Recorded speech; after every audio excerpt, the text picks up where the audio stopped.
कई लोगों के मन में कीर्तन भक्ति सुनते ही भाव आ जाता है कि महामंत्र का उच्चारण जब मृदंग के साथ, मंजीरे के साथ, उत्ताल उर्मियों में जब किया जाता है तो उसको कीर्तन कहा जाता है, या राधा कृष्ण युगल नाम का जब उद्घोष किया जाता है उसे कीर्तन कहा जाता है। वह भी कीर्तन है, पर कीर्तन का असली अर्थ क्या होता है? ठाकुर जी की कीर्ति का गान ही कीर्तन है। ठाकुर जी के यश का गान, लीला का गान, ये कथा ही कीर्तन है।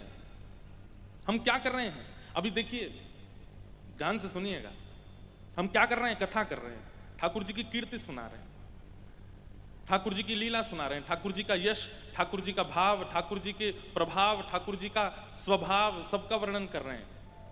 लेकिन आपके पैर कब थिरकते हैं?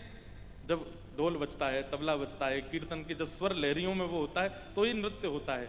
वास्तव में कभी कभी कथा सुनते सुनते नेत्र बंद हो जाएं, रोम रोम पुलकित हो जाए, नेत्रों से अश्रु प्रवाह होने लग जाए और मुख से कोई स्वर ना निकले, पैर थिरक नहीं रहे हैं लेकिन भुजाएं बिल्कुल जैसे मानो खड़ी हो जाएं और हृदय से ऐसा लगने लगे ये कथा सुनते सुनते ही मेरा मन नृत्य कर रहा है, रोम रोम पुलकित हो रहा है, वो असली नृत्य है।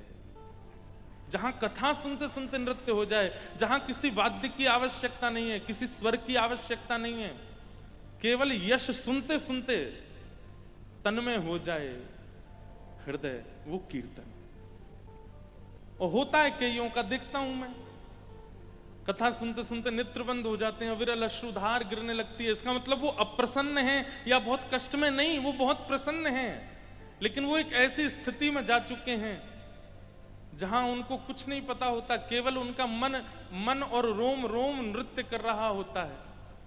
पैर थिरकें वो नृत्य है, लेकिन रोम रोम पुलकित हो जाए, आनंदित हो जाए, इतनी गर्मी, इतने इस वातावरण में भी अत्यंत शीतलता का अनुभव होने लग जाए, नेत्र सजल हो जाए, अत्यंत शांति का अनुभव होने लग जाए, ऐसी स्थिति जब प्रकट हो जाए तब समझिए आप कीर्तन श्रवण कर रहे हैं, वो कीर्तन है।